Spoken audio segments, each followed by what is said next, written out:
बनाने के लिए भावात्मक अभिव्यक्ति के साथ यहाँ सब बैठे हैं। प्रभु परमात्मा के शासन में त्याग तप संयम सम्यक दर्शन, सम्यक ज्ञान, सम्यक चारित्र का जो महत्व है, उसी दृष्टि से यहाँ पे उल्लेख आ रहा है। अब सूर्ययश राजा का आ रहा है। उससे पहले जीवन में बंधन कैसे बढ़ते हैं, कैसे घटते हैं, कैसे बदलते हैं। यहाँ पर अपन ने किसका जीवन सुना? आद्र कुमार का जीवन उठता गिरता, कभी उठता है, कभी गिरता है, कभी भाव ऊंचे होते हैं, कभी नीचे होते हैं, कभी भाव में शिथिलता आती है, कभी दृढ़ता आती है, कभी भाव में अनेक प्रकार के भाव आते हैं, और भावों से ही बंधन होता है, और बंधन से ही जगत का संबंध होता है। यहाँ भावों में अब दृढ़ता है और मात्र मोक्ष अभिलाषा है, और मोक्ष अभिलाषा के आधार पर मन वचन काया आत्म कल्याण के लिए पूरी तरह लगे हैं। पर यहाँ श्रेणिक महाराजा और अभय कुमार कहता है, मैंने परमात्मा की मूर्ति बेच करके तुम्हारी आत्मा की जागृति के लिए वो मूर्ति निमित्त बनी, और उसके बाद तुम्हारे भाव जगत में संयम रुचि बनी, त्याग रुचि बनी, तप रुचि बनी, और तुमने पिताजी के मोह के बंधन को भी छोड़ करके और किसी तरह से युक्ति निकाल करके 500 तुम्हारे अनुचर जो तुम्हारी सुरक्षा व्यवस्था के लिए पिताजी ने रखा था, उनको भी तुमने अपनी बुद्धि से पानी पिला दिया, और तुम राजगृह में भी आ गए। और राजगृह में आने के बाद तुमको लगा कि मेरे को अभय कुमार ने जो साधन भेजा है वो आत्मसिद्धि के लिए भेजा है, तो साधन मिल गया, अब उनसे भी मिलने क्या जरूरत है। और आते आते यहाँ तक पहुँच गए। पर यहाँ आने के बाद श्रेणिक महाराजा और अभय कुमार को लगा लोहे की सांकल टूट गई। ऐसा मुनि का प्रभाव है, ऐसा त्याग है, ऐसा तप है, अपन भी उन मुनि को वंदन करें। तब मुनि ने जो कहा, आप सबने साध्वी जी से सुना कि लोहे का बंधन टूटना कठिन नहीं है, राग का बंधन, द्वेष का बंधन, ईर्ष्या का बंधन, लोभ का बंधन, शरीर का ममत्व, इंद्रियों की आसक्ति, पर पदार्थ में रुचि, ज्यादा में ज्यादा व्यक्ति के एक जीवन में अनेक बंधन होते हैं, और बंधन को बढ़ाते भी हैं, और बंधन को घटाते भी हैं।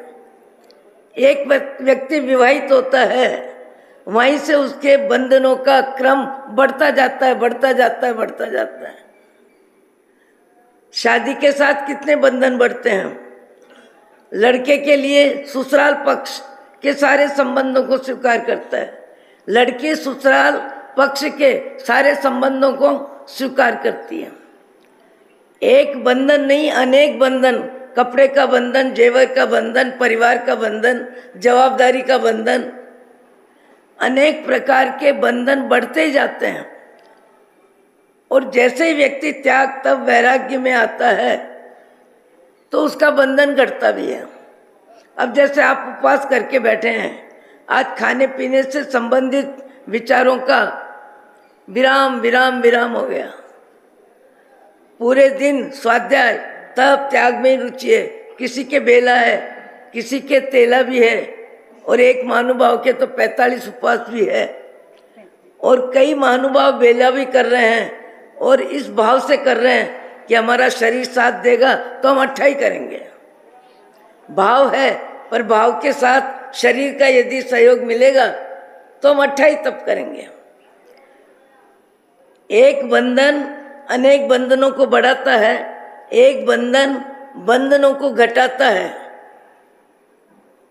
जो व्यक्ति जीवन में जैसे जैसे त्याग और तप का आलंबन लेता है, उसके जीवन में बंधन घटते ही जाते हैं। यहाँ सबसे जरूरी बंधन राग का बंधन, और राग के साथ फिर उसके जवाबदारी में द्वेष का बंधन। यहाँ पे मुनि आद्र कुमार अभय कुमार को कह रहे हैं, आप तो महामानव हैं, महापुरुष हैं, मोक्षगामी हैं, भगवान महावीर के परम शिष्य हैं। आपका श्रद्धा बल, आपका भक्ति बल, आपका भाव बल प्रबल है, और आपका ही निमित्त मिला, आपका ही निमित्त मिला। आपने ही मुझे मूर्ति भेजी और आपके निमित्त से ही मेरी आत्मा में जागृति आई। पर उसके बाद भी राग का बंधन मुझे फिर रोक दिया, राग के बंधन ने मुझे फिर रोका, और फिर 12 वर्ष रहा, और फिर मैं अब संसार के बंधनों से मुक्त होने के लिए प्रबल पराक्रम पुरुषार्थ करने का मेरा निर्णय हुआ है। इसलिए आप मुझे वंदन करते हैं, पर मैं आपको वंदन करता हूँ। मैं आपको वंदन करता हूँ इसलिए कि आप मेरे उपकारी हैं। अनार्य देश में भगवान की मुद्रा भेज के आपने मुझे सही मार्गदर्शन दिया। मूर्ति किसकी है? भगवान की। मूर्ति मूर्ति है, पर मूर्ति माध्यम बनती है। माध्यम किसकी बनती है? परमात्मा की। आज आप कभी भी कोई भी व्यक्ति, किसी व्यक्ति का फोटो देखते हैं, पिताजी का फोटो देखते हैं, पिताजी की याद आती है। दादाजी का फोटो देखते हैं, दादाजी के जीवन के बारे में चर्चा करते हैं। माँ का फोटो देखते हैं, कहते हैं मेरी माँ चली गई, पर मेरी माँ को जो सुविधा साधन व्यवस्था मिलना चाहिए वो नहीं मिला। आज मेरे पास बहुत कुछ है, पर माँ की जरूरत में मेरे पास कुछ नहीं था। व्यक्ति के आंख में आंसू आते हैं। समय बदलता है, परिस्थितियां बदलती है, सब कुछ बदलता है। इस समय श्रेणिक महाराजा के बेटे अभय कुमार को भाव विभोर होके प्रणाम करता है। कभी कभी कई व्यक्ति कहता है, कई व्यक्ति कहते हैं अपने अपने विचार हैं, विचारों का विरोध भी नहीं है और विचारों के प्रति कोई गलत भाव भी नहीं है। अपने अपने विचार हैं, अपने अपने भाव हैं। कभी कभी कोई व्यक्ति कहता है महाराज मूर्ति तो जड़ है। भगवान का फोटो, गुरु का फोटो, पिता का फोटो, दादा का फोटो, पत्नी का फोटो, बच्चों के फोटो। आज के समय में तो फोटो फोटो और फोटो से घर भरा रहता है। बच्चों का फोटो, शादी की ड्रेस में सबके फोटो। वो फोटो क्या है? फोटो में आत्मा है क्या? पर फोटो में आत्मा नहीं है, पर उसके बाद भी वो फोटो जिस व्यक्ति का है उस व्यक्ति की याद दिलाता है। आपके जीवन में जितने भी सहयोग है, जितना भी संसार है, जितनी भी व्यवस्था है, चाहे सोना है, चाहे चांदी है, हीरा है, माणक है, मोती है, जो भी आपके पास परिग्रह है, उस परिग्रह के आधार पे आप अपने आप की बड़ी पहचान, बड़े आदमी की पहचान बना के बैठे हैं। पर वो हीरा माणक मोती का सेट है, या सोने का सेट है, या जड़ऊ सेट है, या चांदी का है, जो भी है वो जड़ है कि चेतन?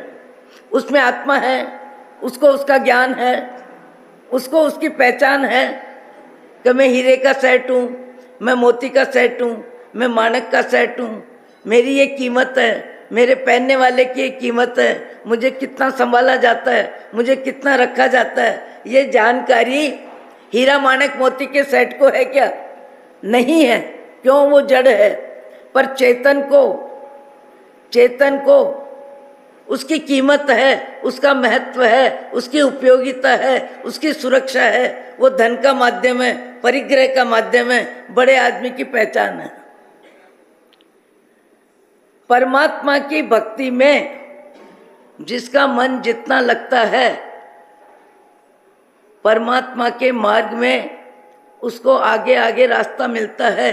यहाँ मोक्षगामी जीव आद्र कुमार प्रणाम करता है अभय कुमार को, और अभय कुमार प्रणाम करते हैं आद्र कुमार को। दोनों को अपनी अपनी सीमा में, अपनी अपनी व्यवस्था में, अपनी अपनी भावना में प्रमोद भाव आता है। और यहाँ पे तीसरा उदाहरण आता है। पहला उदाहरण अहिंसा, दूसरा उदाहरण परमात्मा भक्ति। आद्र कुमार को मूर्ति के दर्शन करके भाव जागृति हुई। और तीसरा उदाहरण है पोषद, सामायिक और पोषद। सूर्ययश राजा अयोध्या नगरी ऋषभ देव के पुत्र और बेटे किसके? सूर्ययश राजा के पिता का नाम सबको याद है।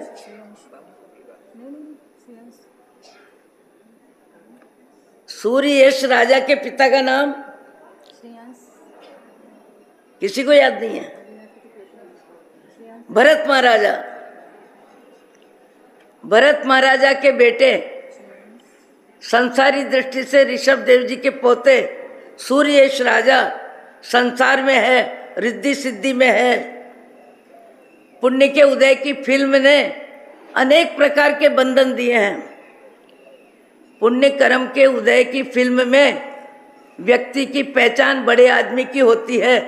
उसके पास सोना चांदी हीरा माणक मोती अधिकार पद पैसा, इन सब का पुण्य के उदय से जो सहयोग होता है उसको व्यक्ति सहयोग नहीं मानता है, बंधन नहीं मानता है, उसको अपनी पहचान बनाता है, उसको अपना मापदंड बनाता है और उसी के आधार पे व्यक्ति अपनी जिंदगी में आगे बढ़ता है। यहाँ किसी एक दिन सूर्ययश राजा प्रातःकाल भ्रमण करने के लिए नगर से बाहर घूमते हुए जा रहे हैं। इधर देव सभा में अचानक इंद्र महाराज को एक अनुमोदना में आनंद की लहर आती है। तो उनके निकट में उर्वशी और रंभा बैठ के कह रही है कि आज आपका सिर क्यों हिल रहा है, किसकी प्रसन्नता में आपको एक प्रमोद भाव आ रहा है, हम जानना चाहती हैं। उस समय इंद्र महाराज कहते हैं कि अयोध्या नगरी में सूर्ययश राजा भरत महाराजा के पुत्र, भले उनके पास धन है, भले बड़े आदमी हैं, राज दरबार है, सब कुछ है, उसके बाद भी उनकी धर्म आराधना में दृढ़ता है। धर्म आराधना में दृढ़ता है और इतनी दृढ़ता है कि उस दृढ़ता को कोई बदल नहीं सकता। संसार में रहते हुए कई व्यक्तियों के भाव जगत में अपनी संकल्प की शक्ति इतनी होती है कि उस संकल्प शक्ति के अनुसार आज 14 है, मुझे रात्रि भोजन नहीं करना, आज अष्टमी है, मुझे हरी सब्जी नहीं लेना, मुझे वनस्पति काय के जीवों की हिंसा में अपने भोजन को निमित्त नहीं बनाना। कई व्यक्तियों के नियम होते हैं और नियम भी इतने मजबूत होते हैं कि उनके नियम में कोई बाधा नहीं डाल सकता, कोई विकल्प पैदा नहीं कर सकता, कोई अपने मोह के संबंध में और शब्दों की अधिकता में, मान मनवार में उनको परास्त नहीं कर सकता। आज भी बहुत से व्यक्ति अपनी दृढ़ता को जीने में पूरी ताकत लगाते हैं। अभी मैंने कुछ दिन पहले ही कहा था कि अपनी पोती की शादी है और बेटा सारी तैयारी करी है और दादा परिवार सब शादी में गए हैं, पर शादी में जाने के बाद वहाँ सारा कार्यक्रम हरी वनस्पति में था। हरी वनस्पति में भी जीवात्मा है, विज्ञान ने भी सिद्ध कर दिया है। हरी वनस्पति पे पाँव नहीं रखना, हरी वनस्पति को तकलीफ नहीं देना, कष्ट नहीं देना, अपने शरीर के आराम के लिए प्रातःकाल घूम के उनको 50-60 किलो अपने वजन का 50-60 किलो अपने वजन का भार जो हम देते हैं उनको कितनी पीड़ा होती है, कितनी परेशानी होती है, कितनी तकलीफ होती है, जबकि वो एकेंद्रिय है, इसलिए अपनी तकलीफ की अभिव्यक्ति नहीं कर सकते, उद्घाटन नहीं कर सकते। उनके पास न जिह्वा है, न नासिका है, न आँख है, न कान है, केवल शरीर है, और शरीर भी अव्यक्त वेदना भोगते हैं। कई धर्मी जीव ज़्यादा में ज़्यादा पर पीड़ा में अपने मन बुद्धि प्राणों का उपयोग नहीं करते हैं। पर को पीड़ा देना, कई व्यक्ति शब्दों से पीड़ा देते हैं, कई व्यक्ति व्यवहार से पीड़ा देते हैं, कई व्यक्ति कई प्रकार से परिवार में भी, समाज में भी, कार्यकर्ता के रूप में भी, कर्मचारी के रूप में भी कई प्रकार के संबंध होते हैं। मुनीम भी होता है, गुमास्ता भी होता है, नौकर भी होता है, परिवार भी होता है, परिचित भी होता है। कई व्यक्तियों के जीवन में इतने ऊंचे विचार, अच्छे विचार होते हैं कि मेरी वाणी से, मेरे व्यवहार से, मेरी वाणी से, मेरे व्यवहार से, मेरे रहन सहन से किसी का अपमान न हो, किसी को तकलीफ न हो, किसी को मानसिक कष्ट न हो। कई व्यक्ति आज भी इतने ऊंचे भाव जगत में जीते हैं और उनका भाव जगत इतना निर्मल होता है, उनके भाव जगत में मैत्री भाव होता है, उनके भाव जगत में जगत के जीवों के प्रति आत्मीयता का विस्तार होता है। अभी मुझे एक व्यक्ति ने बताया, नाम गांव नहीं बताऊंगी, बोले हमारे सेठ जरूरत पड़ने पर कभी 25 लाख भी देते हैं, कभी 20 लाख भी देते हैं, कभी 10 लाख भी देते हैं। मैं 35 वर्ष से उनके यहाँ कर्मचारी हूँ, पर मेरा संकट कभी भी, कोई भी संकट आवे, बीमारी आवे, शादी आवे, विवाह आवे, मकान आवे, मेरे मालिक मेरी जरूरत में उनका हाथ लंबा होता ही रहता है। जैसे अपने परिवार की जरूरत पूरी करते हैं, वैसे अपने कर्मचारी की जरूरत पूरी करते हैं। और ये उदाहरण कोई अतीत का नहीं है, ये उदाहरण वर्तमान का है। और वर्तमान में एक नहीं, अनेक व्यक्ति ऐसे हैं जिनके हृदय में दया होती है, करुणा होती है और अपनत्व होता है। अरे कर्मचारी के रूप में हमको पूरी तरह शरीर से सहयोग देता है, बुद्धि से सहयोग देता है, शारीरिक श्रम में हमको आराम देता है। तो ये तो परस्पर आदान प्रदान वाली भावना है। आज कई व्यक्ति कर्मचारी को एक वर्ष में 2-3 बार नए कपड़े देते हैं, अपने जैसे कपड़े देते हैं। कई व्यक्ति रोटी भी गरम नरम देते हैं, जैसे खुद खाते हैं वैसी देते हैं। कई व्यक्ति सवेरे की रोटी शाम को देते हैं, कल की रोटी कहते हैं खा ले। आज के ज़माने में सब होशियार है, ऐसे कोई खाते भी नहीं है।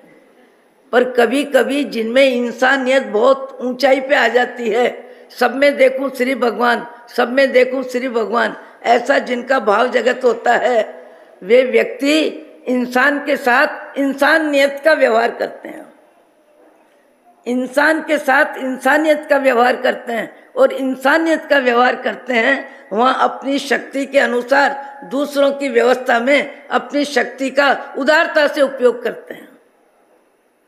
बहुत व्यक्ति देखने को मिलते हैं, सब क्वालिटी के व्यक्ति मिलते हैं। ऐसे भी व्यक्ति है जो अपने शब्दों से किसी को पीड़ा नहीं पहुंचाते, अपने शब्दों से पीड़ा नहीं पहुंचाते। गलती किसी की भी हो, गलती कैसी भी हो, कितनी भी हो, पर उनके शब्दों में औचित्य होता है, उनके शब्दों में सीमा होती है, शब्दों में व्यवस्था होती है। गलती बताने के बाद भी ऐसा कोई शब्द नहीं बोलते कि जो शब्द सामने वाले को पीड़ा दे, सामने वाले को परेशानी दे, सामने वाले के आंसू आ जाए। कभी कभी तो परिवार में भी एक दूसरे व्यक्ति के साथ जीने वाले एक दूसरे व्यक्ति के आंखों में आंसू निकला देते हैं। कामकाज को लेके, धन धरती को लेके, पद पैसे को लेके परिवार के सदस्यों के आंसू निकला देते हैं। कई व्यक्ति तो जितना प्यार करते हैं उतने ही आंसू निकलाते हैं, कभी हाथ मिलाते हैं, कभी अंगूठा बताते हैं। वो राजी भी कम नहीं होते तो नाराज भी कम नहीं होते। ऐसे भी कईयों के संबंध होते हैं जहां राजी नाराज का नाटक चलता ही रहता है। पर ऐसे भी व्यक्ति होते हैं जो जीवन में उचित बोलते हैं, उचित सहयोग लेते हैं, उचित सहयोग देते हैं और अपनी वाणी को अनुशासित रखते हैं, अपने शब्दों को सीमित रखते हैं। हियम च गियम च गहनम च, हियम च मियम च गहनम च। भगवान महावीर ने उत्तराध्ययन सूत्र में एक वाक्य बोला है, हमारी वाणी कैसी हो, हितकारी हो, हितकारी भी फिर मित हो। हियम च मियम च गहनम च, फिर हमारी वाणी कैसी हो, ग्रहण करने योग्य हो। वाणी के विशेषण भगवान महावीर ने उत्तराध्ययन सूत्र की गाथा है, हियम च मियम च गहनम च। हमारी वाणी हितकारी हो, हितवाकारी शब्द भी लंबी लंबी व्याख्या नहीं हो, लंबा लंबा भाषण नहीं हो। कई व्यक्ति अपनी बात को इतनी लंबी कर देते हैं कि सुनने वाले भीतर ही भीतर सोचते हैं कब बंद होंगे, ये बात कब खत्म होगी, इस बात से कैसे छुट्टी लें। 5 मिनट 7 मिनट 10 मिनट किसी भी बात को लंबी करने में कई व्यक्ति लगा देते हैं, जिनके पास समय की कोई कीमत नहीं होती है, समय की ज़्यादा व्यवस्था नहीं होती है, अधिक कार्य नहीं होता है। वो व्यक्ति बात को लंबी लंबी लंबी करने में अपनी समय शक्ति का उपयोग तो करते हैं, पर दूसरों के समय शक्ति का भी व्यर्थ व्यय हो जाता है। हर व्यक्ति को अपने को जांचना चाहिए, हर व्यक्ति को देखना चाहिए, मेरी आंख देखती है, क्या देखती है, कितना देखती है, कैसे देखती है। मेरे कान सुनते हैं, क्या सुनते हैं, कितना सुनते हैं, कैसा सुनते हैं। मेरी जबान बोलती है, कब बोलती है, क्या बोलती है, कितना बोलती है, कैसा बोलती है। अपना मूल्यांकन, भाव जगत में अपना मूल्यांकन करने के लिए हमको मनुष्य भाव मिला। मैंने जिनके बारे में बताया, उनकी पोती की शादी है, रियल दादा है, बेटे ने सारी व्यवस्था जमाई है और शादी में दादा भी गए हैं, पर दादा को कहा जा रहा है कि आशीर्वाद देने आओ, आप अभी तक आए नहीं हो। दादाजी कहते हैं मैं जहाँ बैठा हूँ वहाँ से मेरा आशीर्वाद है।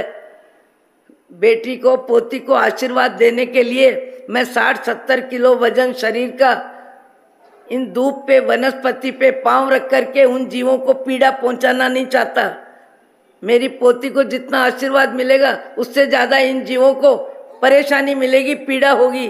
और वो पीड़ा 50-60 किलो वजन और पत्तियां, वनस्पति, धूप, कितनी कोमल, कितनी कोमल, कितनी कोमल।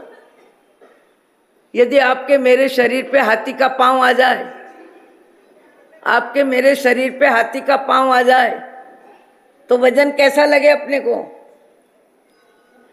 वजन कैसा लगे, असह्य असह्य असह्य। ऐसे ही कोमल प्राणी, बहुत छोटे प्राणी, उनको जब हम आज हमारे संसार में अहिंसा बहुत कम होती जा रही है, हिंसा बढ़ती जा रही है। कई घरों में मैंने देखा है सब्जी सुधारने में नौकर को जवाबदारी नहीं देते हैं। घर की महिला कहती है मैं बैठूंगी तेरे साथ, और बड़े ढंग से सब्जी में चीरा भी देते हैं, पर किसी सब्जी में 2-4 सब्जियां ऐसी भी होती है जिसमें लट भी होती है, जिसमें कीड़ा भी होता है, जिसमें सूक्ष्म जीव भी होता है। बड़े विवेक से उसको बचा के, उसको हरी वनस्पति में रख के, जैना से अपनी जरूरत में सब्जी का उपयोग करते हैं। और कई व्यक्ति अष्टमी चौदस को सोचते हैं आज तो हमारे भोजन के निमित्त वनस्पति काय के जीवों की हिंसा न हो, उनका जीवन समाप्त न हो। भगवान महावीर के शासन में 10 तिथि, 10 में 5 और अभी तो ज़्यादा में ज़्यादा 4, 2 चौदस 2 अष्टमी, 2 चौदस 2 अष्टमी को भी, 2 चौदस 2 अष्टमी को भी कई व्यक्ति, पुरुष वर्ग या घर के आधुनिक विचार वाले, जिनको जीव दया का कोई भाव नहीं है, वो चिढ़ते हैं, सूखी सब्जी के नाम से ही चिढ़ते हैं। और उनके लिए हरी सब्जी 14 अष्टमी को भी बनानी पड़ती है। ये इतराने वाली बात है, ये अपनी इच्छा का महत्व है, स्वाद का महत्व है, और ये पुण्य कर्म की फिल्म है। पशु गति में जाने पर सूखा घास ही खाना पड़ेगा, सूखा घास खाया है और खाना पड़ेगा। पुण्य कर्म के उदय में जीव इतराता है, बंधन बढ़ाता है, बंधन बढ़ाते ही जाता है, बढ़ाते ही जाता है। कितने बंधन बढ़ाता है? एक व्यक्ति 100 कपड़े जोड़ी का बंधन लेता है। ये बंधन ही तो है। कलर का बंधन है, डिजाइन का बंधन है, कीमत का बंधन है। किस कार्यक्रम में कौन सी व्यवस्था लेंगे, कौन सा कपड़ा पहनेंगे, इसके लिए बंधन। पुण्य के उदय में जीव बंधन बढ़ाते जाता है, बंधन बढ़ाते जाता है। और जितने बंधन बढ़ते हैं, जमीन इतनी हो गई, मकान इतने हो गए, बैंक बैलेंस इतना हो गया, आमदनी इतनी हो रही है, नोट इतने आ रहे हैं, 10 लाख रुपया महीना मेरे लिए मामूली बात है। जैसे जैसे परिग्रह बढ़ता है, जैसे जैसे परिग्रह बढ़ता है, वैसे वैसे व्यक्ति का भाव जगत ऊंचा उठता है। और बंधन बढ़ाओ, और बंधन बढ़ाओ। और बंधन बढ़ाने में अधिकार का मोह बढ़ता है, अधिकार का मोह भी बढ़ता है, व्यवस्था का मोह भी बढ़ता है, व्यवस्था में आदेश उपदेश का मोह भी बढ़ता है। हम लोग तो जैन साधु हजारों जगह बदलते हैं। एक जगह गए और ऐसी जगह गए, ऐसी जगह गए जहां बाहर में तो सीधा साधा है और भीतर में वनस्पति काय की इतनी डिजाइन, इतनी सजावट, इतने पक्षियों की आकृति, पक्षियों की आकृति, स्नान की व्यवस्था अलग, तैरने की व्यवस्था अलग, घूमने की व्यवस्था अलग। मैंने पूछा ये फार्म हाउस किसका है? बोले एक डॉक्टर का है, बहुत बड़े डॉक्टर हैं। तो मैंने कहा वो डॉक्टर साहब इसका उपयोग करने के लिए, या नहाने के लिए, खेल कूद करने के लिए कब आते हैं? महाराज उनको टाइम कहाँ है? वो आते हैं मुश्किल से 1 बरस में 1-2 बार। और कब आते हैं? जब उनके कोई विशेष मेहमान आते हैं, विशेष कोई मित्र आते हैं, तब वो आते हैं। बाकी नौकरों को ऑर्डर करते रहते हैं, कटाई छटाई का आदेश देते रहते हैं। सारा आदेश कौन देता है? मालिक। कर्मचारी तो अपनी ड्यूटी देता है। और आदेश कौन देता है? जिसका फार्म हाउस है, जिसको सजावट करनी है, जिसको फार्म हाउस दिखाने लायक बनाना है, जिसको फार्म हाउस में पैसे का प्रदर्शन करना है। पर उस जीव को पता नहीं है कि मैं इन लाखों जीवों के जीवन में पीड़ा पहुंचा के, इनकी हत्या करके, इनकी आकृति बदल के, इनकी आकृति को कटाई छटाई करके मेरे जीवन में पाप का बंध कितना हो रहा है। पुण्य के उदय में सबसे ज्यादा पाप का बंध होता है। और पाप का बंध क्या करता है? बंधन घटा देता है। ध्यान देना शब्दों पे। पुण्य के उदय में बंधन बढ़ते हैं, पुण्य के उदय में बंधन बढ़ते हैं। सुविधा का बंधन, आसक्ति का बंधन, आग्रह का बंधन, स्वाद का बंधन, शब्द का बंधन, अधिकार का बंधन। ये चाहिए, इतना चाहिए, ऐसा चाहिए। अपनी इच्छा को विशेष रूप से विस्तार देने में व्यक्ति का पुण्य कर्म का उदय, पुण्य काम में आता है।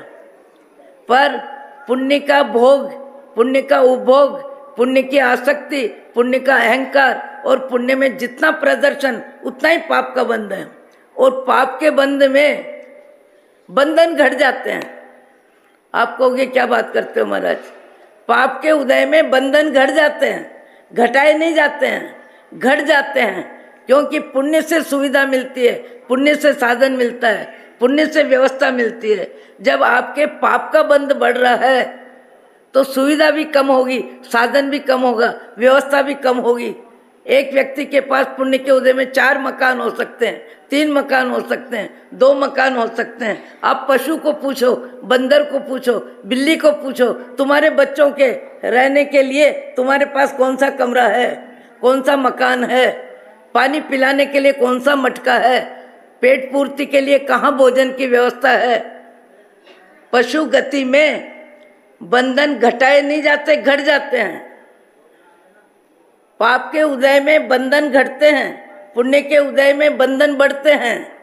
और बंधन बढ़ाने में जीव जितना राजी होता है, जितनी आसक्ति बढ़ाता है, जितना अहंकार बढ़ाता है, जितना पैसे का प्रदर्शन करता है, सब पाप का बंध होता है। क्यों? उसमें हिंसा ज्यादा है, उसमें ममत्व ज्यादा है, उसमें अहंकार ज्यादा है, उसमें अपनी व्यवस्था में व्यक्ति खुद फूलता है और दूसरों को प्रदर्शन कराने में कई कार्यक्रम करता है।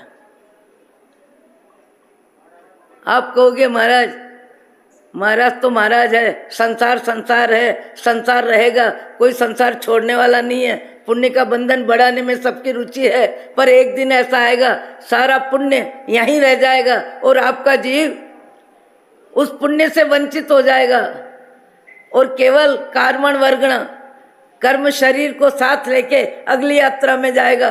और अगली यात्रा में यदि पाप का उदय आपका बहुत ज्यादा है तो बंधन घटेंगे, घटाने नहीं पड़ेंगे, घट जाएंगे। बताओ, सवेरे से शाम तक 2-3 बार अलग अलग सब्जी, अलग अलग रोटी, दाल चावल, मीठा नमकीन, और गाय बैल बकरी को क्या मिलता है? गाय बैल बकरी के जीवन में पेट की पूर्ति के लिए बंधन घट गए कि नहीं? एक घास मिलता है, सूखा घास या हरा घास, थोड़ा बहुत कुछ अच्छा दाना मिल जाए, वो भी मालिक दयालु हो और मालिक के पास अपने खाने से ज्यादा बचता हो। उसके पास कमरा कौन सा है बच्चे के लिए, संतान को सुलाने के लिए? स्नान घर है, बाथरूम है, लेटरिन है, अलमारी है कपड़ा रखने के लिए? कपड़े ही नहीं है तो अलमारी कहाँ से होगी? शरीर केवल शरीर है, शरीर की व्यवस्था क्या है? व्यवस्था क्यों नहीं है? पाप का उदय है, पाप के उदय में सुविधा के बंधन कट होते जाते हैं, सुविधा के बंधन कट होते हैं। बंधन क्यों बोल रही हूं? क्योंकि सुविधा में व्यक्ति को सुविधा का राग होता है, सुविधा का ममत्व होता है, सुविधा का प्रदर्शन होता है, सुविधा दिखाने में राजी होता है। पुण्य कर्म के उदय की फिल्म को मिथ्यात्वी अपनी फिल्म मानता है, खुद की फिल्म मानता है। मैंने कहा एक बार ऐसे ही राजस्थान के किसी गांव में गए और जहाँ गए सिद्ध चक्र की पूजा थी और पूजा के बाद कार्यक्रम था। व्यक्ति ने कहा महाराज 2 पूजा में आप भी आके बैठो। हम भी गए पूजा में, बैठे उनके वहाँ। फिर कहने लगे महाराज मेरे पोते की शादी है, मैंने अभी मकान को और अच्छा बनाया है। किसको अच्छा बनाया? मकान को, क्योंकि मेरा बेटा रहेगा। ये बेटे का मोह। मैंने कहा कितना? बोले 1 करोड़ का खर्चा किया, डिजाइन बनवाई है, कई प्रकार की डिजाइन बनवाई है। किसके लिए बनवाई है? पोते की शादी है। और प्रदर्शन किसका है? पुण्य के उदय का। और पुण्य के उदय का उपयोग क्या हो रहा है? मोह में हो रहा है। स्नेह का बंधन है, आसक्ति का बंधन है, ममत्व का बंधन है। कोई भाई के पोते के लिए नहीं करा रहा है, मामा बुआ के बेटे को सहयोग नहीं दे रहा है। सहयोग किसको दे रहा है? केवल अपने बेटे को। वो मोह का बंधन इतना ज्यादा है कि अपने पुण्य से उदय, पुण्य से मिली हुई लक्ष्मी का उपयोग पानी की तरह करता है। क्यों? कि उसमें मन राजी होता है। पूजा जैसे ही खत्म हुई, हम उठे, कहने लगे महाराज इधर से घूम लो, इधर से घूम लो। मैंने कहा घूम के होगा क्या? हमने तो जिंदगी में हजारों मकान देख लिया, हजारों मकान बदल लिए, ऊंचे में ऊंची क्वालिटी, और घोड़े गधे बैठते हैं वहां भी बैठ गए। चिमगादड़ जहाँ स्कूलों में रहते हैं 2-2 महीने, स्कूल बंद रहते हैं गर्मी की छुट्टियों में, वहां भी हम तो कचरे में सो जाते हैं। हमारी जिंदगी में व्यवस्थाएं बदलती है पर व्यवस्थाओं में बंधन नहीं आता। बंधन क्यों नहीं आता? हमारा है ही क्या? हमारा कुछ है ही नहीं, हमको कोई मतलब नहीं। हमको तो 1 दिन गुजारना है, हमको तो 4 महीने गुजारना है, हमको तो कुछ समय रहना है। हमारा क्या लेना देना? जैसे आप यहाँ आके बैठे हो, आप बैठे हो, जमीन का उपयोग कर रहे हो, पर उसके बाद भी आपका लेना देना क्या है? उठ के चले जाओगे, जमीन को याद भी नहीं करोगे, क्योंकि अधिकार का मोह नहीं है, अधिकार का ममत्व नहीं है। जमीन मेरी है ऐसा भाव नहीं है। ऐसे ही जब उन्होंने कहा महाराज घूम जाओ, घूम गए। पीछे आके कहने लगे महाराज मैंने अभी नया बनाया है, कैसा लगा? साधु को कोई पूछता नहीं है विवेक की श्रावक, पर कभी कभी नया जोश होता है, नई उमंग होती है। और धर्म से संबंधित जानकारी में जिनका मन 0 होता है, जानकारी कुछ नहीं होती है, ऐसे व्यक्ति कहते हैं महाराज आपको कैसा लगा? मैंने कहा कैसा लगा? पुण्य का प्रदर्शन है। पुण्य का प्रदर्शन है, पैसे का प्रदर्शन है, पुण्य का उदय है और पाप का बंध है, इससे ज्यादा है क्या? कब तक रहोगे? इस भवन को देखोगे कब तक? देख के राजी कब तक होगे? हो सकता है पोते के लिए तुमने मकान बनाया और पोता विदेश में चल जाएगा, पोता विदेश में चला जाएगा। मैंने ऐसे भी दादा देखे अपने जीवन में, जिनका बेटा मालीवाड़ा में, दिल्ली के मेन चौराहे पे रहने वाला परिवार, उनका बेटा कहता है कि मेरे बेटे की शादी यहाँ नहीं होगी, मेरे बेटे की शादी यहाँ नहीं होगी। अभी तो शादी का बड़ा प्रदर्शन चल रहा है, कोई किसी शहर में जाता है, कोई किसी गांव में जाता है, कोई किसी होटल में जाता है और मध्यम वर्ग को 1500 की जवाबदारी और दे देता है आने जाने की।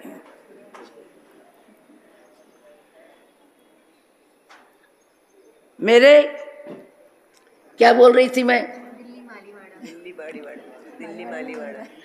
दिल्ली में मालीवाड़ा। वो बेटा कहता है मेरे बेटे की शादी मालीवाड़ा में नहीं होगी, ये तो पुरानी जगह है। बाप ने दादा को कहा आपको चलना पड़ेगा।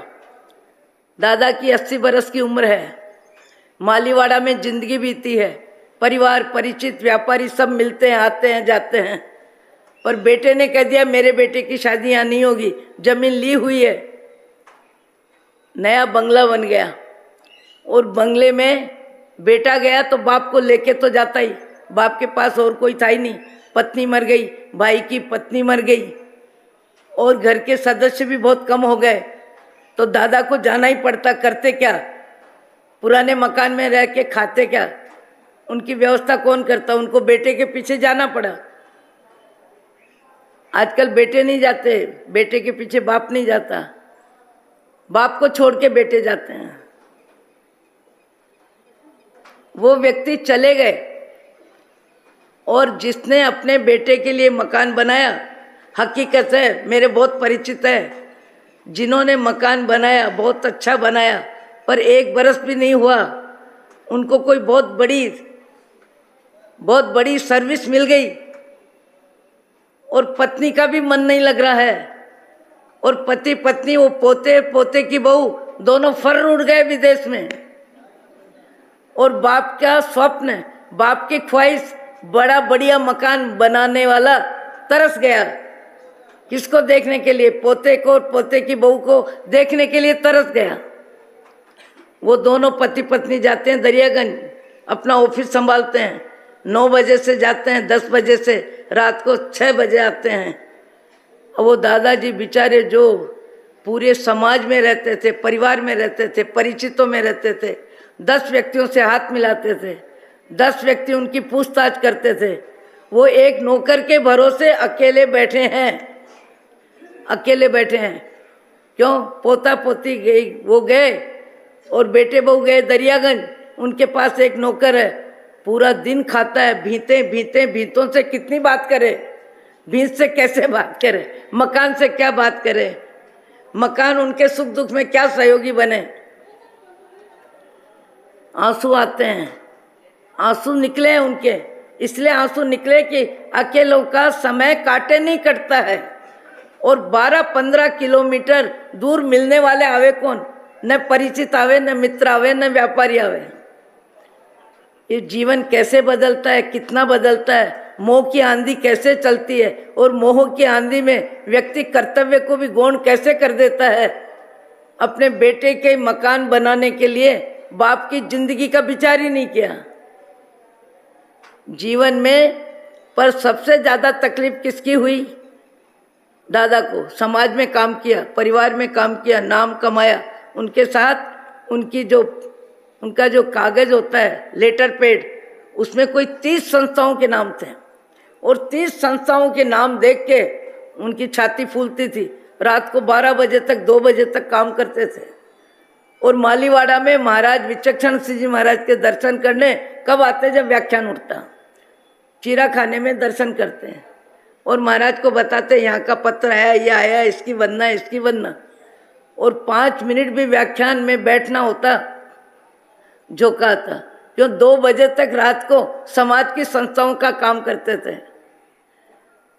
और व्याख्यान में रुचि भी नहीं, व्याख्यान में रुचि भी नहीं, और व्याख्यान सुनने की जवाबदारी भी नहीं।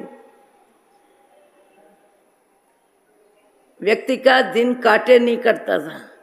ऐसे भी व्यक्ति है जो बेटे पोते सबको राम राम करके अपने में आराम, सायला जैसे, सायला जैसे 1000, 800, 1500 रुपये भेजने वाले बेटों का सदुपयोग कर देते हैं और अपनी मस्ती में जीते हैं। जीवन जीना भी आता है उन्हीं को आता है, और जो जीवन जीना सीखते हैं वो आत्मनिर्भर होते हैं।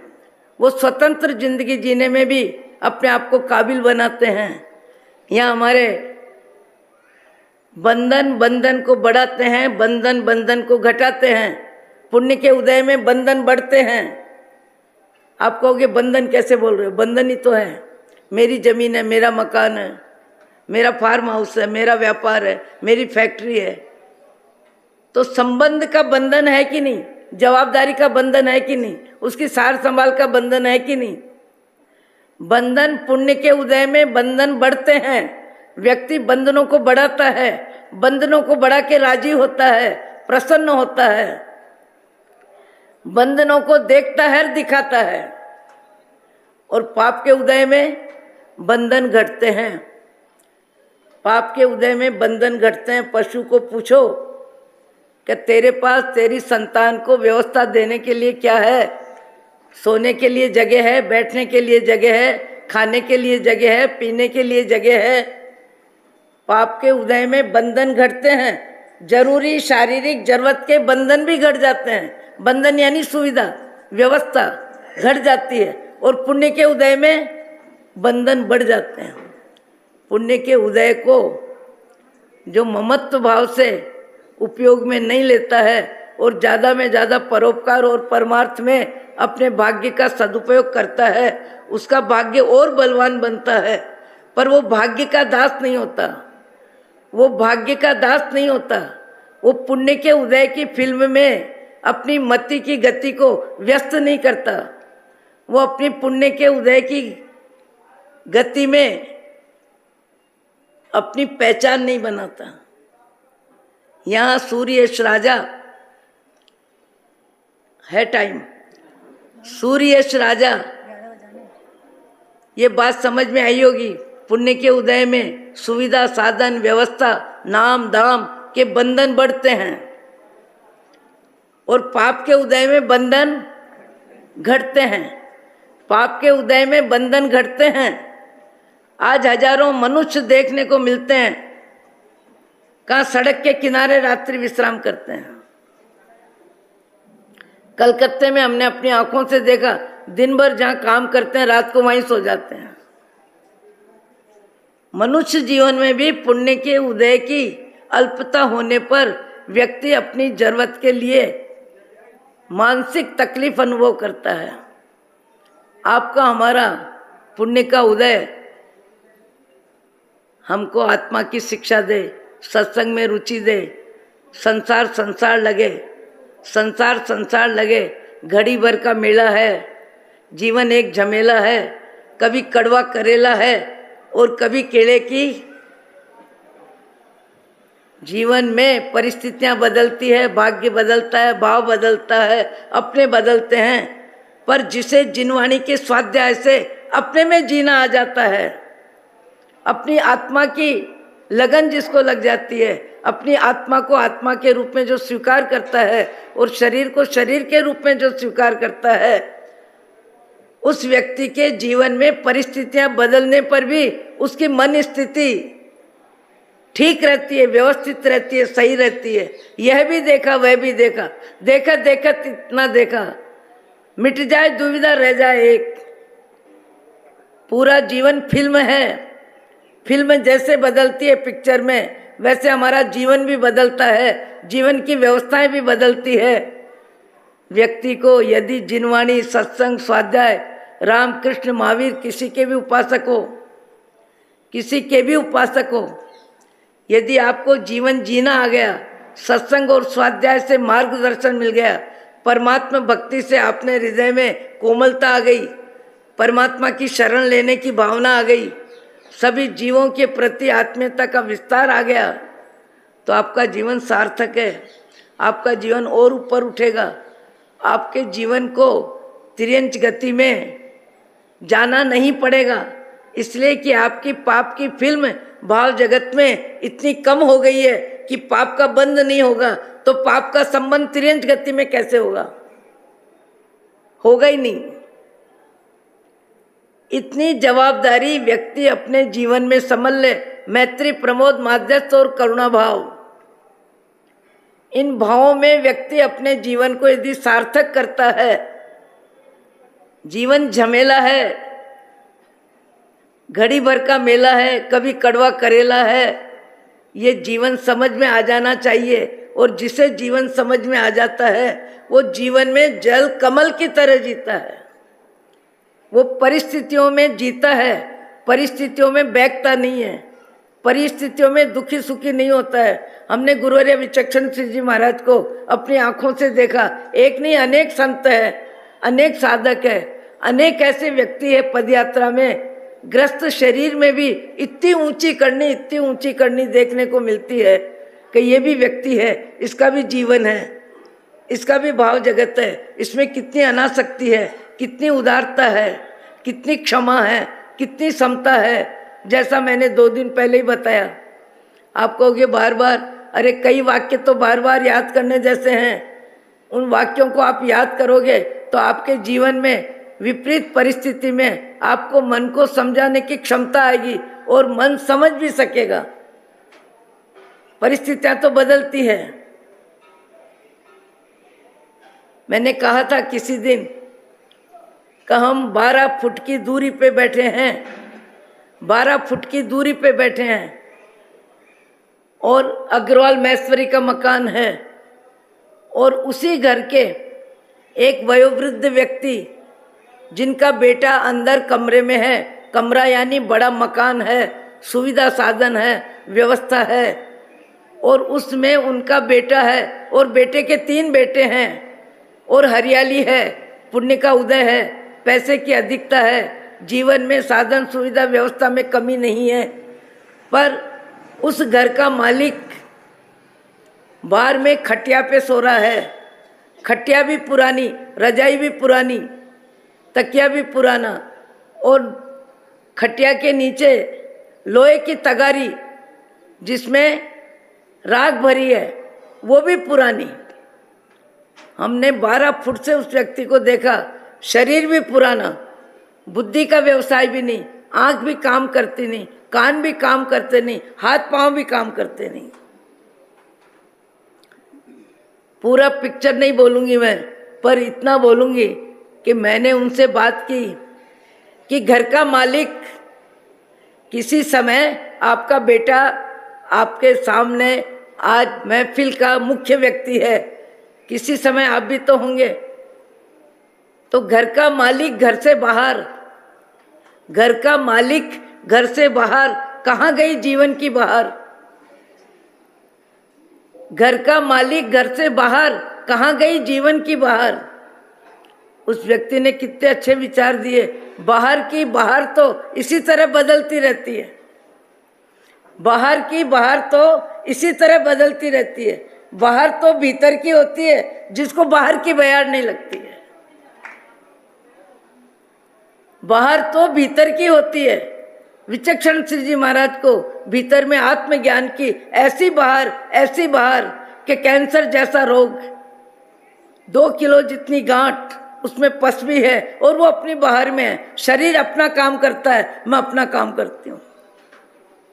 और कोई पूछे महाराज आपकी तकलीफ के बारे में कुछ तो बोलो, हम जैसे कहते हैं महाराज साहब बड़े दूर से आए, बड़े श्रद्धालु हैं, 2 मिनट इनको आप अपनी वेदना के बारे में जानकारी दें। तो जवाब देते थे हम लोगों को, अरे क्या बोलूं, क्या बताऊं, क्या बताने की जरूरत है? मैंने जब कर्म बांधे तब इनको पूछा था क्या? ये मेरे पास थे क्या? तो मैं इनकी अपनी वेदना में इनको सम्मिलित क्यों करूं? और ज्यादा कहा तो क्या कहते हैं, अरे बांटना है तो सुख बांटो, दुख क्या बांटते हो, दुख तो सबके पास है। क्या शब्द बोला? विचक्षण सिंह जी महाराज ने हमको ये कहा कि तुम कहते हो कि अपनी तकलीफ बताओ, अपनी तकलीफ बताओ। कभी कभी कई व्यक्ति इतने मन के कमजोरी होते हैं कि 10 दिन भी वो बीमार रहते हैं और कोई साता पूछने आता है तो 10 मिनट उसका समय ले लेते हैं। ऐसा पाँव दुखता है, ऐसा हाथ दुखता है, ऐसा सिर दुखता है, ऐसी उल्टी आती है, ऐसा खाना नहीं बनता है। मुझे लगता है आने वाले व्यक्ति को सफल डॉक्टर बैठ के पूरी अपनी हिस्ट्री सुना देते हैं और सुनने वाले का मन भी नहीं होता है और सुनाने वाला बंद ही नहीं होता है। ऐसे भी कई व्यक्ति होते हैं। विचक्षण सिंह जी महाराज कहते हैं दुख को क्या बांटना है, दुख तो सबके पास है। बचपन में, बुढ़ापे में, जवानी में अनुकूलता प्रतिकूलता किसके जीवन में नहीं आती? सबके जीवन में आती है। यह भी देखा वह भी देख, यह भी देखा वह भी देख, देखत देखत इतना देख, मिट जाए दुविधा रह जाए एक। वो एक आत्मा में जीने वाले विचक्षण सिंह जी महाराज एक शब्द बोलते थे, शरीर अपना काम करता है, मैं अपना काम करती हूँ। शरीर अपना काम करता है, मैं अपना काम करती हूँ। मैं वेदना में मन को नहीं लगने देती, वेदना में मन व्यथित न हो, इसलिए वेदना के समय हम अपने मन को वंदना में लगाते हैं। हर व्यक्ति के बस की बात नहीं है। किसी व्यक्ति ने कहा महाराज आप अपने मन को वेदना से हटा के वंदना में कैसे लगाते हैं? महाराज ने उदाहरण दिया, वो तो समझ में आ जाएगा, पर उनका भाव जगत समझ में आना मुश्किल है। उन्होंने जवाब दिया, और जवाब क्या दिया कि देखो तुम्हारे हाथ में फोड़ा है, फोड़े में पस पड़ गया है और पस पड़ने के बाद कुलन है और तुम्हारा ध्यान बार बार कहाँ जाता है? आप सबका अनुभव है, साता वेदनी के उदय में हमारा मन दुनिया में घूमता है, खाने में, पीने में, हंसने में, बोलने में, खाने में, आने में, जाने में, कहाँ मन नहीं घूमता है। और 3 डिग्री बुखार होता है, 4 डिग्री बुखार होता है तो मन शरीर में ही घूमता है, शरीर से बाहर जाता ही नहीं है। परिवार यदि ज़्यादा सेवा दे तो भी आदमी चिढ़ जाए, सेवा नहीं दे तो भी चिढ़ जाए। रोगी को ज़्यादा सेवा भी नहीं सुहाती और कम सेवा भी नहीं सुहाती, और व्यक्ति क्या करता है? चिढ़ जाता है। कोई नहीं पूछे तो भी मुश्किल, ज़्यादा पूछे तो भी मुश्किल। अपने में आराम करने वाले विचक्षण सिंह जी महाराज ने कहा कि फोड़े में पस पड़ गया और पस पड़ने के बाद तुम्हारा ध्यान कहाँ जा रहा है? बार बार फोड़े में जा रहा है। अब ऐसे समय तुम चलते चलते सीढ़ी से गिर गए, पांव चूक गए, 10 सीढ़ी नीचे चले गए, तुम्हारे पांव में फ्रैक्चर हो गया। बताओ फिर तुम्हारा ध्यान कहाँ जाएगा? सारा फ्रैक्चर में जाएगा। फ्रैक्चर में जाएगा तो क्या कुलन ठीक हो गई? क्या फोड़ा ठीक हो गया? क्या मन बदल गया? मन बदल गया। ऐसे ही हम अपने मन को वेदना से हटा के वंदना में लगाते हैं। ये साधना करने वाले ही करते हैं, और ये साधना होती है उन्हीं की होती है, हर व्यक्ति के बस की बात नहीं है। उदाहरण तो समझ में आ जाएगा।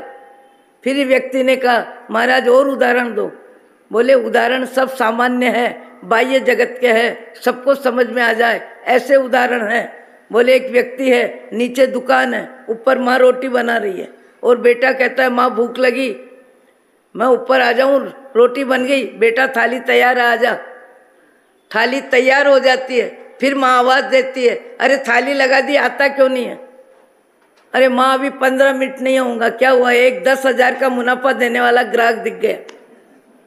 मन बदल गया, मन बदल गया। एक महिला पूरा घर का काम काज करके रोटी खाने बैठी है और घर के दूसरे कोई भी सदस्य, स्त्री हो कि पुरुष हो, कड़वा कठोर लूखा तीखा 2-4 शब्द बोल दिए। कड़ी भूख लगी थी, रोटी खाने बैठी थी, पर उसके बाद वो कड़वे शब्द, लूखे तीखे शब्द सुनने के बाद सामान्य व्यक्ति का क्रोध कंट्रोल में नहीं होता है। क्रोध के वो कंट्रोल में होता है, मान के वो कंट्रोल में होता है, माया के वो कंट्रोल में होता है। वो भगवत कृपा जिन पे होती है उनका मन अनुशासित होता है, नहीं तो मन बाह्य जगत में ही भटकता है, शब्द में, गंध में, स्पर्श में तत्काल बदल जाता है।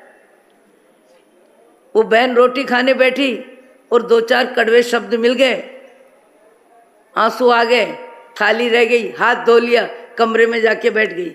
बताओ, पेट की भूख मिटी? पेट की भूख नहीं मिटी, क्या मिटा? मन बदल गया। हमको संसार में मन बदलना आता है, वैसे ही आत्मा में परमात्मा की योग्यता जिनमें विकसित हो जाती है, वो संसार में रहते हुए सुख दुख का जीवन जीते हुए सब परिस्थितियों को झेलते हैं, सब परिस्थितियों में अपना मन ठिकाने रखते हैं। ऐसे कई गृहस्थी देखें, कई व्यक्तियों को देखा है, विपरीत परिस्थिति में भी समता में रहते हैं। मैंने कितनी बार बोला है कि साधु का जीवन घुमक्कड़ होता है। आप तो कार से 4-5 गांव उंगाल के निकल जाते हो, हम तो हर गांव में जाते हैं। सन 86 में कोटा विचक्षण सिंह जी महाराज का चातुर्मास था। उस समय 3-3.5 महीना रहने का मुझे भी मौका मिला था। बापना हवेली में भोजन होता था। 56 तब से दीक्षा के बाद 1.5 लाख कम से कम इन पाँवों से धरती मापी है। 1.5 लाख कम में कम धरती पाँवों से मापी है। दुनिया में दूर रह के दुनिया को खूब देख ली, दुनिया समझ में भी आती है। और दुनिया इससे ज़्यादा कुछ नहीं। दुनिया में सुख भी बदलता है, दुख भी बदलता है, पुण्य भी बदलता है, पाप भी बदलता है, अपने भी बदलते हैं, पराये भी बदलते हैं। जो सत्संग और स्वाध्याय से, परमात्मा भक्ति से जो अपने जीवन जीने की कला सीख लेता है, वो हर परिस्थिति में परिस्थिति को सहजता से स्वीकार करने की योग्यता आ जाती है। परिस्थिति को सहजता से स्वीकार करने की योग्यता आ जाती है। ये कह रहे हैं कथा कहो, मैं कह रही हूँ मन की व्यथा। मन की व्यथा ही सबसे बड़ी कथा है। और ये पर्वाधिराज पर्युषण पर्व में आपको हमको सबको साथ बैठने का मौका है। कौन समझेगा ये मैं नहीं जानती, मेरा समझे तो मन समझे तो बहुत है, पर अपनी अपनी योग्यता है। कई व्यक्तियों को कई शब्द काम आ जाते हैं और पूरा जीवन बदल जाता है। जीवन कहने वाले की वजह से नहीं बदलता, जीवन अपनी योग्यता से बदलता है। भाव जगत में पात्रता होती है, भाव जगत में सुख दुख को झेलने की क्षमता होती है। भाव जगत में पाप को विसर्जित करने वाले लोग अपने आप से बात करते रहते हैं, क्यों रे पापी, पाप तुझे कब तक करते रहना है। ऐसे भी व्यक्ति है, खाते समय भी स्वाद को लेके, कपड़े पहनते समय भी कपड़े की डिजाइन को देखते हुए, आईने में देख देख के मैं कैसी लग रही हूँ, मैं कैसी लग रही हूँ। कर्म फूट गए। तुम आत्मा हो, पुरुष क्या स्त्री क्या, ये तो शरीर है, कुछ समय से मिला है, कुछ समय के लिए मिला है। न सदा पुरुष थे, न नारी थे, न रहोगे, न रंग रहेगा, न रूप रहेगा। वृद्धावस्था भी आएगी, जवानी भी आती है, बुढ़ापा भी आता है। शरीर प्रतिक्षण बदलता है, संबंध भी बदलते हैं, कर्म भी बदलता है, मोह भी बदलता है, अपने भी बदलते हैं, पराये भी बदलते हैं। संसार में क्या नहीं बदलता है। जिसको सत्संग से सम्यक ज्ञान मिल जाता है, वो हर परिस्थिति को सहजता से स्वीकार करता है, सहजता से स्वीकार करता है और अपने आचरण में ऊंचाई में दृढ़ता होती है। यहाँ सूर्येश राजा सब कुछ है, पर उसके बाद भी धार्मिक आस्था में दृढ़ता है। अष्टमी चौदस को पोषित करना ही है, अष्टमी चौदस को पोषित करना ही है। योग संयोग देव गति में, देव सभा में इंद्र महाराज ने सूर्येश राजा की धार्मिक आस्था को लेके अनुमोदना की। रंभा और उर्वशी पास में बैठी थी, उसको लगा आज आप किसके लिए सिर हिला रहे हैं, बड़ी प्रसन्नता का एहसास हो रहा है। तब इंद्र महाराज ने कहा, भरत क्षेत्र में अयोध्या नगरी में सूर्ययश राजा एक ऐसा धार्मिक व्यक्ति है कि कोई भी परिस्थिति उसको धार्मिक आचरण में विचलित नहीं कर सकती, धार्मिक आचरण में विचलित नहीं कर सकती। तो रंभा उर्वशी कहने लगी, इंसान इंसान है, हाड़ मांस का पुतला है, क्या इतनी प्रशंसा करते हो। हम जैसी देवियां यदि उनके सामने चली जाए तो हमारा रंग रूप, हमारी वाणी, हमारा आकर्षण उनकी धार्मिकता को कभी भी विचलित कर सकता है। बोले ऐसा नहीं होता। रंभा उर्वशी आ जाती है, परीक्षा करती है। हर वर्ष सुनते हो आप लोग, परीक्षा करती है। और परीक्षा करने के लिए भगवान के मंदिर में स्वर में, अच्छे स्वर में, अच्छे भक्ति के भाव में भजन गाती है और कीर्तन में इतनी मस्त होती है। राजा सूर्य सवेरे घूमते हुए जब निकलते हैं, उनको आवाज़ सुनाई देती है, लगता है कौन भक्त हृदय है, कितना अच्छा भावों से गा रहा है, कितने अच्छे भजन हो रहे हैं। मंत्री जी जरा देखो अंदर। अंदर जाके देखा, कैसे दो सुंदरतम कुमारिकाएं हैं और वो भगवान की भक्ति में लीन है। राजा साहब का मन विचलित हो गया कि ऐसा धर्मी जीव मेरे नज़दीक आ जाए तो अच्छा।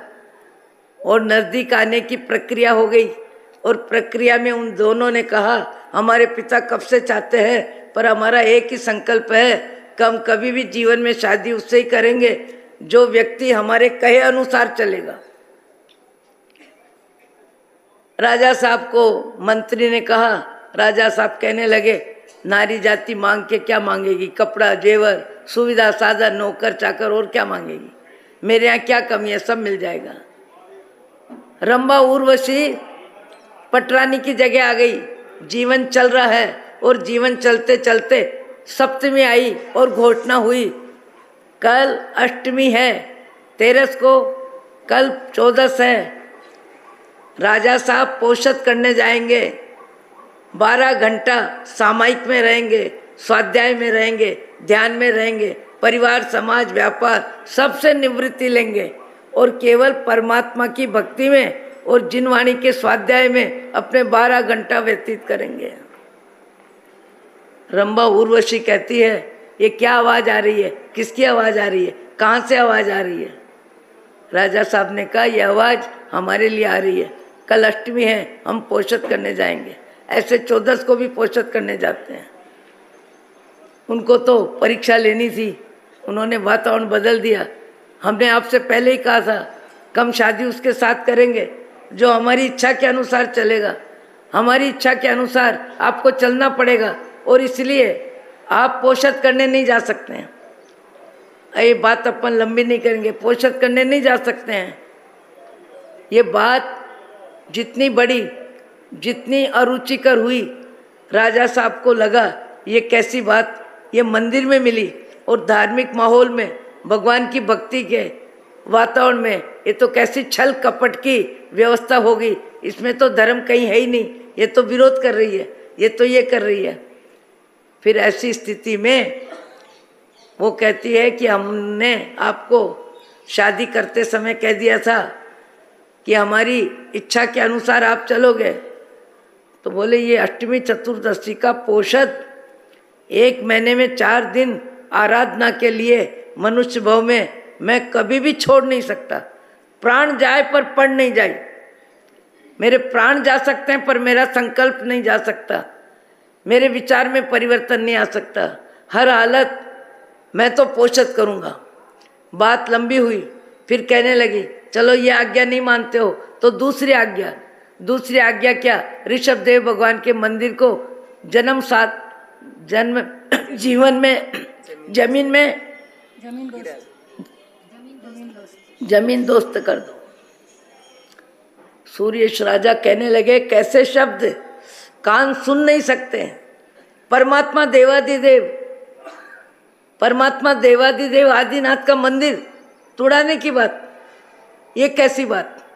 फिर वो बात भी लंबी हुई, वो मूर्छित हो गए, बेहोश हो गए। फिर कहती है, ये नहीं हो सकता है। तो तीसरा और उदाहरण दिया, आप अपने बेटे का सिर अपनी तलवार से काट दो। तब राजा ने कहा, ये कौन निमित्त है, कैसा निमित्त है, क्या बात करते हैं। राजा ने कहा, चलो तुम्हारी आज्ञा और तो मैं नहीं मान सकता, लाओ तलवार दो मेरे को, मैं स्वयं अपनी जिंदगी समाप्त करके इनको दे देता हूँ। जब वहाँ तक परीक्षा में राजा सफल होने लगे, पर अष्टमी और 14 का पोषद संकल्प का जो बल है मेरा, उसमें विकल्प नहीं हो सकता। संकल्प संकल्प है। 1 महीने में 4 दिन मैं संसार में रह के परमात्मा की भक्ति में, शास्त्र स्वाध्याय में, कर्म क्षय करने में, पुण्य में निर्मलता बढ़ाने में मैं आराधना करता हूँ। रंभा और उर्वशी देवगति में इंद्र महाराज के सामने जाके वापस कह दिया कि हे इंद्र महाराज, आपके विचार, आपका अनुभव, आपकी वाणी, आप सूर्येश राजा के प्रति आपकी विचारधारा सत्य है। हमने परीक्षा ली है, पूरी परीक्षा ली है, और पूरी परीक्षा में सूर्येश राजा सफल हुए। देवावी तम नमम संति जस्स दम्मे सया मणो। आज भी कई व्यक्ति अपने जीवन में सामान्य परिस्थितियों में अपनी धर्म की आराधना को शिथिल नहीं करते, विकल्प नहीं करते, परिस्थिति नहीं बदलते। कई व्यक्ति कहते हैं मेरे अष्टमी का तो नियम है, अष्टमी का तो नियम है, मैं रात्रि भोजन भी नहीं करती हूँ, मैं हरी भी नहीं खाती हूँ, पर क्या करूँ, मेरे भतीजे की शादी है, मेरी बहन की शादी है, वहाँ तो मुझे जाना ही पड़ेगा, जाना ही पड़ेगा। मैं दिन में खा के चली जाऊँगी, पर जाना तो पड़ेगा। और जाने के बाद वहाँ के वातावरण में, वहाँ के आग्रह में मन भावन भोजन और मन भावन मनुहार, दोनों का संयोग मिलता है, तब क्या होता है, मन भावन भोजन है और मन भावन मनुहार है। दोनों के बीच में हमारा मनीराम बेचारा हो जाता है, कमजोर हो जाता है और स्वाद के अधीन हो जाता है और वस्तु के रंग रूप में ललचा जाता है। वस्तु पहले आंख से देखता है व्यक्ति, आंख से देखते उसको राग आता है, जिह्वा में बाद में रखता है, देखते क्या कहता है, अच्छा अच्छा अच्छा। पहले जिह्वा से स्वाद नहीं लेता है, पहले आंख से लेता है और आंख से लेके वस्तु को पसंद कर लेता है। ऐसा होता है। पर कई व्यक्ति अपने नियम में मजबूत होते हैं, नियम में पक्के होते हैं, उनको वस्तु का स्वाद नहीं ललचाता है, उनको आग्रह काम नहीं आता है। वो कहते हैं मैंने परमात्मा की साक्षी में, देव गुरु की साक्षी में मैंने जो संकल्प लिया है, ये मिठाई, ये नमकीन, ये भोजन जीवन में बहुत बार किया, बहुत बार मिलेगा, मैं अपना नियम नहीं तोड़ सकता। और कई व्यक्ति कहते हैं अच्छा आज का नियम कल बनना, कल परसों, इस सप्ताह में दूसरा। व्यक्ति का मन है, व्यक्ति का मन कब बदलता है, कितना बदलता है, कैसे बदलता है, धन में भी बदलता है, परिवार में भी बदलता है, पैसे में भी बदलता है, सुंदरता में बदलता है, शिक्षा में भी बदलता है। मेरे मन को मैं ही जानूं या जाने तू मेरे राम, एक भजन है बहुत अच्छा, गुरुवर्य विचक्षण सिंह जी महाराज का बनाया हुआ। किसी समय मेरा मन वश नहीं है महावीर, कैसे करूं तकदीर, जब जहां जो देखता हूं ललचा जाता है, रंग में भी ललचा जाता है, रूप में भी ललचा जाता है, गंध में भी ललचाता है। जहाँ मन भावन कोई मौका मिला, शब्द मिला, शब्द में आग्रह मिला। एक व्यक्ति कहता है वर्षों से मेरा नियम है, पर हमारे वहाँ मुख्यमंत्री तो नहीं पर मंत्री है, और मंत्री कह रहे हैं कि तुम मेरे साथ भोजन करो, मेरे साथ भोजन करो, मेरे साथ भोजन करो। इसके लिए मंत्री जी का आग्रह है। अब मंत्री जी के आग्रह को कैसे टालूं? मंत्री जी के साथ बैठ के भोजन करना, यही व्यक्ति सोचता है ओहो मेरे जीवन का कोई विशेष दिन है, विशेष अवसर है, विशेष अवसर है। महात्मा गांधी को डॉक्टरों ने कहा, जब कस्तूरबा मरण शरण थी उस समय महात्मा गांधी को डॉक्टरों ने कहा मांसाहार का शोरबा वगैरह यदि दिया जाता है तो इनकी ताकत आ सकती है, इनकी शरीर की कमजोरी कम हो सकती है, हमको आपकी इजाज़त चाहिए। महात्मा गांधी कहने लगे मैं अहिंसा प्रेमी हूँ, मैं अहिंसा का उपासक हूँ। पत्नी स्वयं यदि चाहती है तो मेरा विरोध नहीं है, पर मैं अनुमति दूँ ये मेरे लिए संभव नहीं है। मैं पत्नी का वियोग सहन कर लूँगा, पर मेरे संकल्प में विकल्प नहीं आ सकता। ऐसे ही बेटे के लिए भी कहा, तब भी महात्मा गांधी ने कहा कि मैं अहिंसा प्रेमी हूँ, मैं कभी भी इस तरह की इजाज़त देके अपने विचारों का खंडन नहीं कर सकता। हम हमारे अच्छे विचारों का खंडन कभी भी कर देते हैं, कभी भी कर देते हैं। और कभी कभी तो हमको पद और पैसे में व्यक्ति इतना ऊंचा लगने लगता है कि अपना ऊंचा जीवन भी हमको ऊंचा नहीं लगता। आप कहोगे क्या बोल रहे हो? मैंने देखा है दिल्ली में भगवान महावीर निर्वाण उत्सव, 1 लाख आदमी थे, एक मंजिल के ऊपर हम सब बैठे थे और इंदिरा जी उस समय प्रधानमंत्री थी और उनकी उपस्थिति में मुख्य सभा थी, अध्यक्षा वो थी, कई संत थे, एक नहीं सब संप्रदाय के संत थे। मेरी उम्र तो बहुत कम थी उस समय, पर मुझे लगा कि कभी कभी संत बाने में भी सत्ता के नजदीक बैठने की इच्छा होती है। मुझे लगा राम राम राम, सत्ता संत को झुकती है, पर संत भी यदि सत्ता के नजदीक बैठना चाहते हैं, ये भाव जगत कब कैसा बनता है, किससे प्रभावित होता है, कितना प्रभावित होता है और धर्म कर्म को ठिकाने लगा देता है, धर्म कर्म को ठिकाने लगा देता है। भगवान, एक भजन है महाराज साहब का, शायद साध्वी जी को आता हो, मेरा मन वश नहीं है महावीर, कैसे करूं तदवीर। आता है क्या गवैया जी? जी।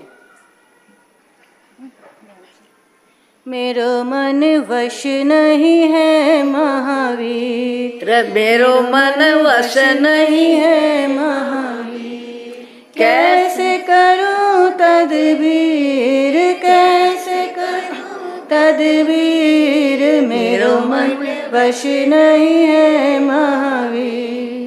पल भर तुम समरण को बैठूं तो मारे यह तीर, तो मारे यह तीर, मेरो मन वश नहीं है महावीर, मेरो मन वश नहीं है महावीर। ध्यान क्रिया उपयोग शून्य है, राम रटे ज्यों कीर, राम रटे ज्यों कीर, धर्म क्रिया उपयोग शून्य है, राम रटे ज्यों कीर, राम रटे ज्यों कीर, मेरो मन वश नहीं है महावीर, मेरो मन वश नहीं है महावीर। इधर की तेजी चाल के आगे, इसकी तेजी चाल के आगे, पानी भरत समीर, पानी भरत समीर, मेरो मन वश नहीं है महावीर, मेरो मन वश नहीं है महावीर। नहीं खावे नहीं भोगे फिर भी, नहीं खावे नहीं भोगे फिर भी, जकड़े कर्म जंजीर, जकड़े कर्म जंजीर, मेरो मन वश नहीं है महावीर, मेरो मन वश नहीं है महावीर। उधर भटकत निशिवास, इधर उधर भटकत निशिवास, पल नहीं धारत धीर, पल नहीं धारत धीर, मेरो मन वश नहीं है महावीर, मेरो मन वश नहीं है महावीर। जगत जेल दारुण दुख समझो, जगत जेल दारुण दुख समझो, ताते हूँ दिलगीर, ताते हूँ दिलगीर, मेरो मन वश नहीं है महावीर, मेरो मन वश नहीं है महावीर। दरण दुख दुख झंझट से, जन्म मरण भव भय झंझट से, हूँ अब खूब अधीर, हूँ अब खूब अधीर, मेरो मन वश नहीं है महावीर, मेरो मन वश नहीं है महावीर। मन दुश्मन नहीं समझे, पर यह मन दुश्मन नहीं समझे, कैसे धरूं मैं धीर, कैसे धरूं मैं धीर, मेरो मन वश नहीं है महावीर, मेरो मन वश नहीं है महावीर। पुण्य सुरन आविशन तेरा, पुण्य से सुरन दर्शन तेरा, पाया धन्य तकदीर, पाया धन्य तकदीर, मेरो मन वश नहीं है महावीर, मेरो मन वश नहीं है महावीर। जगत के मन की व्याख्या करते हुए विचक्षण श्री जी महाराज ने जगत जेल दारुण दुख समझो, याते हूँ दिलगीर। अपनी स्थिति क्या बताई, जगत को जेल समझ के 1,84,000 योनि में मैं भटक रहा हूँ, इसलिए मुझे अपनी दया आ रही है। और दूसरा वाक्य क्या आगे, जन्म मरण भव भय झंझट से, जन्म मरण अब खूब अधीर यानी अब मेरे में धैर्य नहीं है, पर आप में मेरे सबके मन की व्याख्या है। और ये व्याख्या विचक्षण श्री जी महाराज ने, मैंने 15 वर्ष की उम्र में ये भजन बनाते हुए उनको देखा, और वो चौमासा कोटे में सन 56 का चौमासा था। सन 56 के चौमासे में ये भजन बना है और कोटे में बना है। उस उम्र में बनाया उन्होंने जब लगभग 42-43 वर्ष की उम्र थी। ऐसे विचक्षण श्री जी महाराज कोटे संघ में चातुर्मास किया। आज तो दुनिया में उनका नाम है, उनकी समता, उनकी साधना और उनका भाव जगत इतना निर्मल कि 4 डॉक्टरों ने भी आके कहा कि साध्वी जी महाराज नहीं, माता जी महाराज आप इलाज नहीं कराते हो तो ये डॉक्टर और अस्पताल किसके लिए। तो विचक्षण श्री जी महाराज ने जवाब दिया कि जो बीमारी में सहज न रह सके उनके लिए। ऐसे विचक्षण श्री जी महाराज के द्वारा ये भजन बना हुआ है और ये भजन आपके मेरे मन की अभिव्यक्ति है। ओम शांति ओम शांति ओम शांति। पचखान अहो अहो श्री सद्गुरु करुणा सिंधु अपार, आपामर पर प्रभु करो अहो अहो उपकार। जे स्वरूप समझावे ना पायो दुख अनंत, समझाव्यो ते पद नमो।